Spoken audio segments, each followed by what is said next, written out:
ฮะจับได้ชกเข้าไปยิง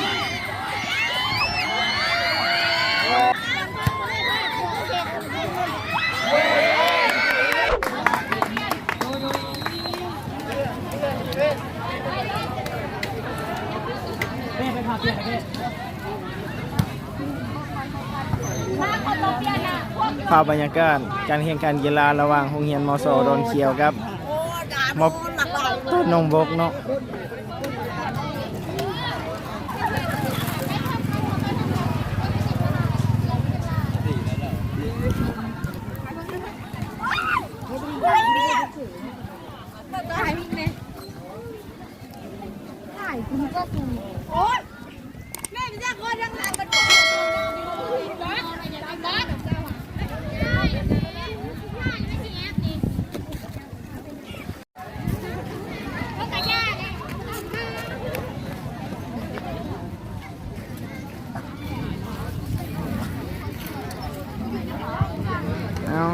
เอาเต็มที่เข้ากองเลยนะแพ้ก็ยานะ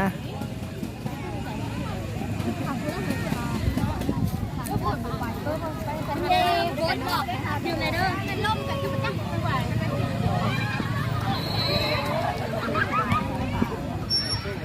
มาดิโอ้อาจารย์ไทยกินจากพวกคิดเลยว่าจังไงลัดได้บอกจับได้บอกเดี๋ยวเจี๊ยดนะถูกหรือไม่ถูกเตะขึ้นแน่ยังเชื่อกันเลย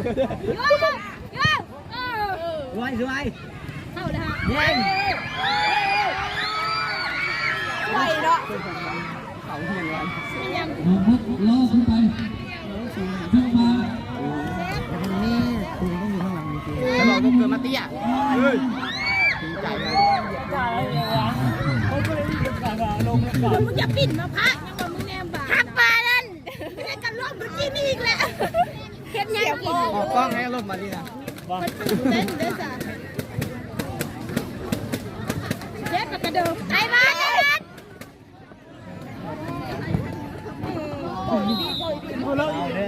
ทำดีๆนะมันดีอย่าล้มเนี่ย50 เด้อคือเป็นอย่างไรกระเดาเห็นล้มกระเดาสิถ่ายไปนี่ตั้งเวลาไป50 เมื่อเกิดพอต้องไปหาประมาณนี้ให้กูบิดเมื่อวะแบบออกจากนี้แต่แรกขนาดก็เสร็จแล้วนะมันยังตายมึงได้บานยักษ์เที่ยวกังเว้นกังคู่นี่แต่กูสอนเดี๋ยวมึงกล้าเตะเลยว่ะเดินได้ผมคือเดินลุงยานะงามปัดแต้วมันบานบนลงที่เดี๋ยวที่มันดอกมันบานนี่ก็เห็นกันเลยเหรอวะยังนั่นได้ออกชิ้นหมดที่เป็นหนักมันก็ปิ่นมาพ่ายนี่เฮ็ดเดิมตายเอาไปเตะบานลูกเอียดกันล้ม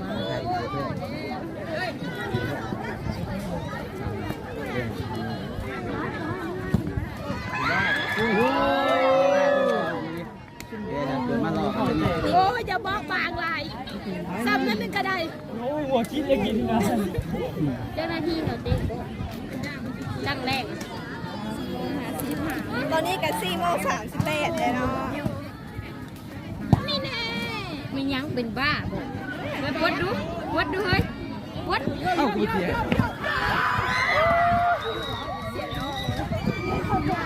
โอ้หนักแข็ง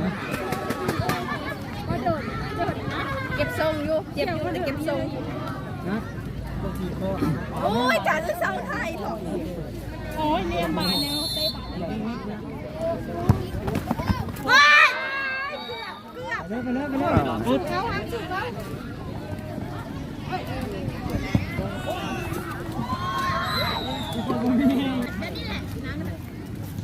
แม่เป็นมาบานกูไร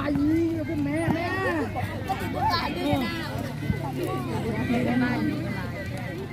น้อยไปน้อยจมซื้อนะเอาไปดูอุ้ยน้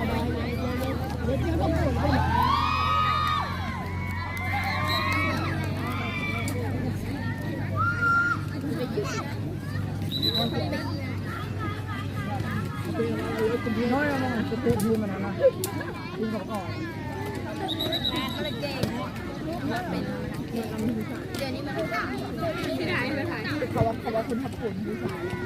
ก็ไม่แล้ว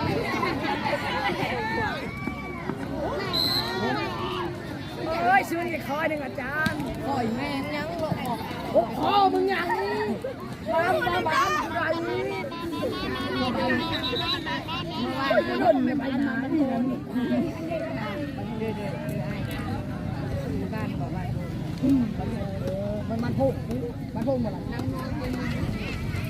โค้งบอกบ้านโค้ง มึงยังไปบ้านอื่นไม่ได้เนาะ ไม่เลีย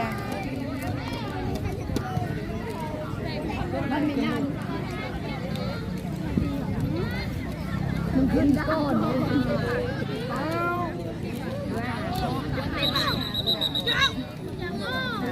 อันนี้จะจัดเพราะว่าเตะบ่ายเลยเหนือกว่ามึงคุณเขาเตะบ่ายมากเลย มันก็มาบัดคือว่า ก็ยันดำเอ้ยเหนื่อยมากที่บ้านมุมไม่ก็ต้องเตะบ่ายเบิ่งของต่างเอาไปเด้เด้เด้นะโอ้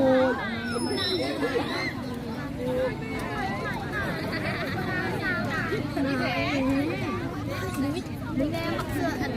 มักเสื้อน้อยนะ มึงเม่นอยู่เลย มึงแน่มักเสื้อเสื้อสีขาวอุ้ย เขาอะไรวะ เสื้อสีขาว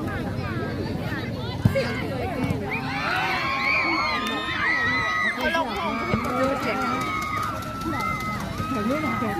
รักหัวก็แบกเอาหมูเอาแป้ง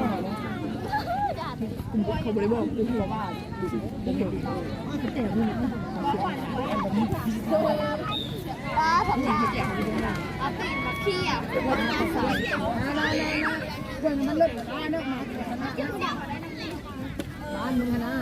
มึงได้ยินเสียงแวบแม่นบอกเสียงไปเลยเสียงคล้ายๆออกมาลูกกูได้แก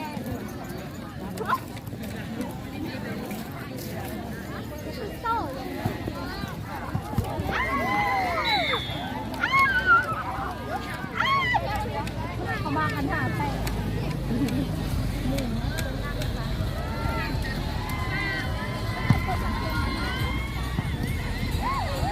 โอ้ยเสียเนี่ย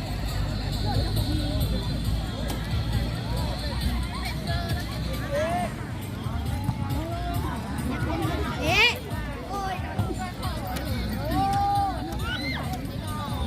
ซ้ามึงตั้งค่าเลย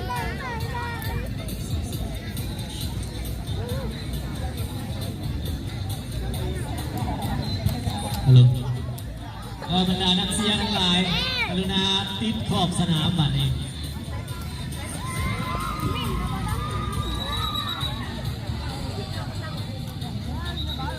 ปัจจุบันนี้เกมแข่งขันกำลังเข้มข้นเนาะ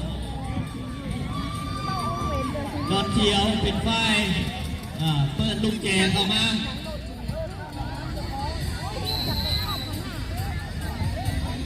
เปิดเข้ามาออกข้างอีก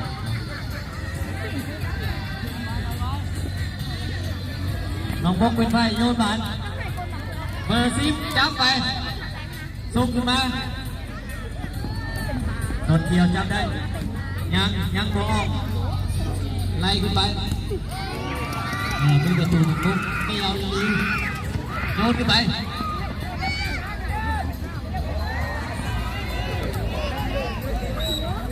ผ่านออกข้าง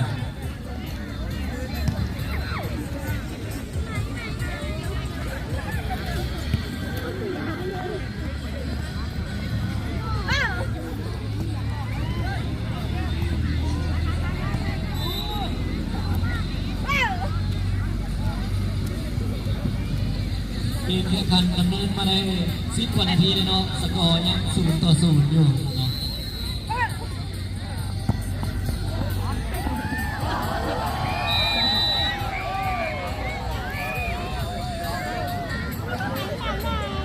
เพื่อเข้าประตูไทยเนาะน้องบุ๊กคนไทยได้ลูกเตะ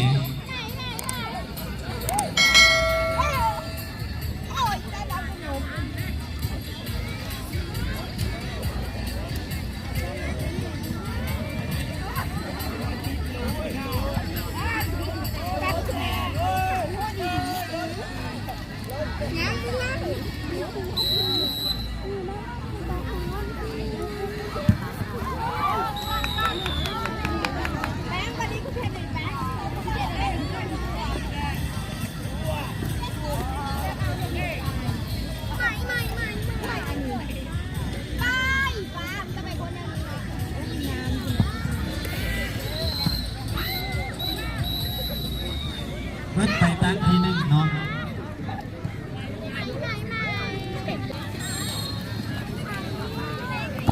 มั่วเลยเขาเตะมั่วครับเขาเตะมันเป็นเขามันเลยคือเขาเตะเอามั่วเลยเตะแบบเป็น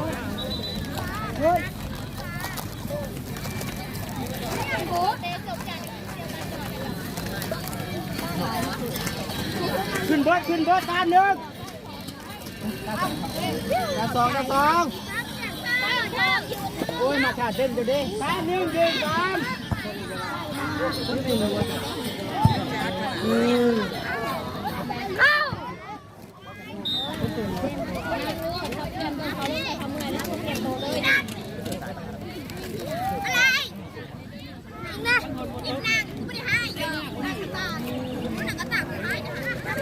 ที่นี่ผมมีเมืองก็ได้ดี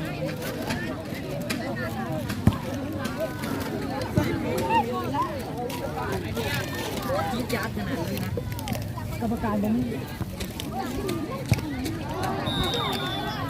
เข้าแล้วนี่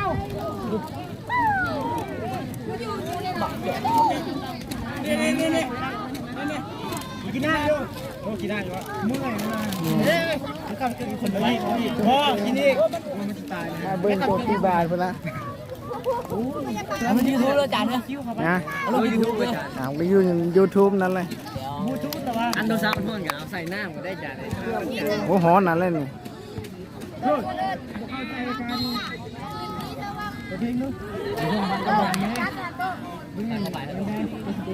ผู้จังความหมั่นโถ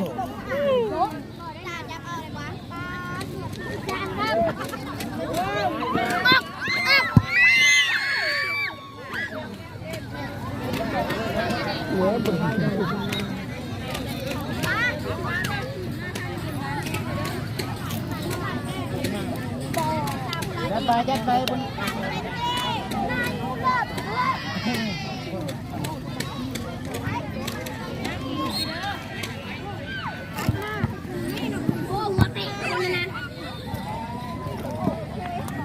ตอนนี้เรื่องเกี่ยวกับชาวบ้านตรงนั้นโอ้โดนจบน้องบุกชาวบ้านโดนเกี่ยวชาวบ้านแล้วน้องเกี่ยวลงไปน้องบุกไม่ได้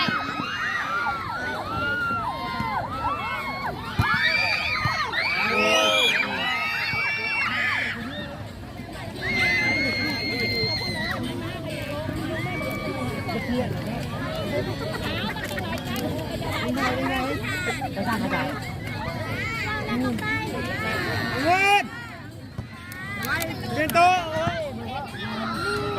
มาพี่ ไอ้กระโดดไป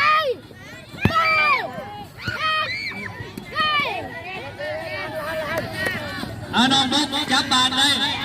ส่งขึ้นไปเบอร์10โยนขึ้นมาหน้าโกน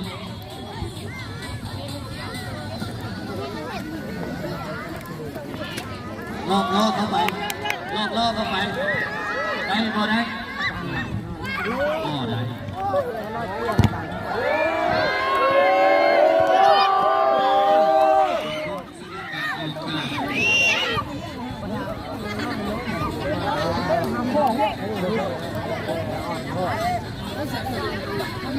จะ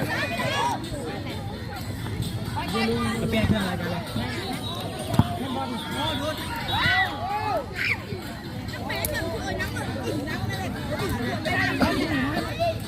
เลือกมาเลยค่ะได้เสื่อมเลือกไปนะ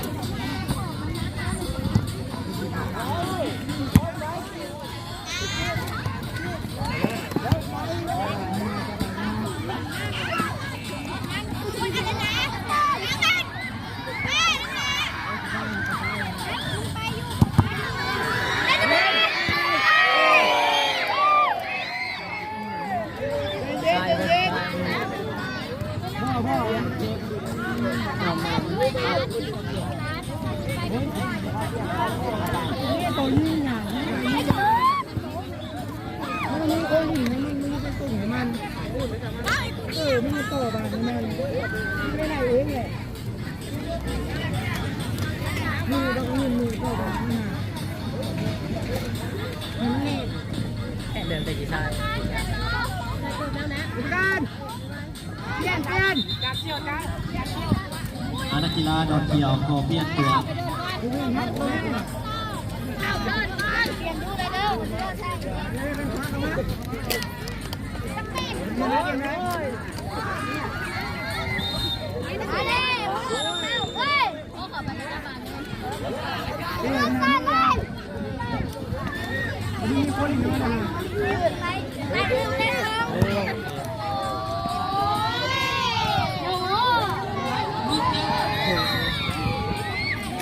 นี่บอกเขาบอกจะนี่บอกนี่บอกเดินก็ยืนเลยมันมีคนอยู่นะ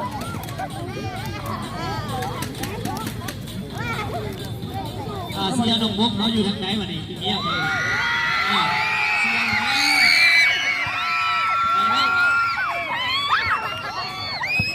งานบานดูดงบกส่งบานขึ้นมาจับได้ชกเข้าไป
ยิงจันเต่าเฮ้ยลงยูทูบไปจันเต่าเฮ้ยเฮ้ยลงยูทูบกันเจ้านั่นแหละเข้าใกล้เส้นไหลเข้าไปไหนไหลเดินน่ะเขาบังเกิดขึ้นได้บ้างชุบเอาขยะ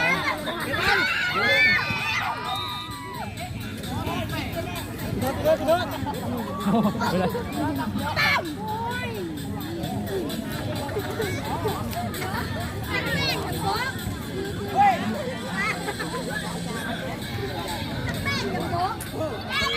คุณมาหลอกคุณไปลง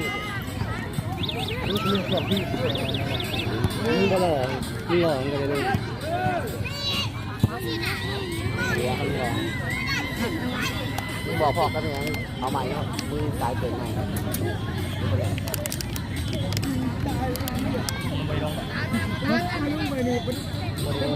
โอ้ยไปลงเลยคนมาก็ได้นี่เลยเป็ดเย้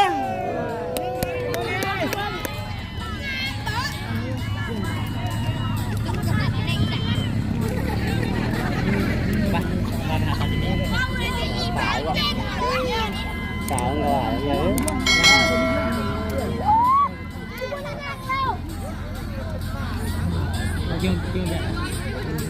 จะหลอกเมื่อบ้านกูเลยบอกว่า ด้วยจบเกม เวลาเนาะนักกีฬาจับมือกันคนกันกันคือว่าสู้ประตูต่อสู้เป็นกีฬาแพ้ชนะนั่นเองจับมือกันที่เก้าในกีฬามีน้ำใจในกีฬา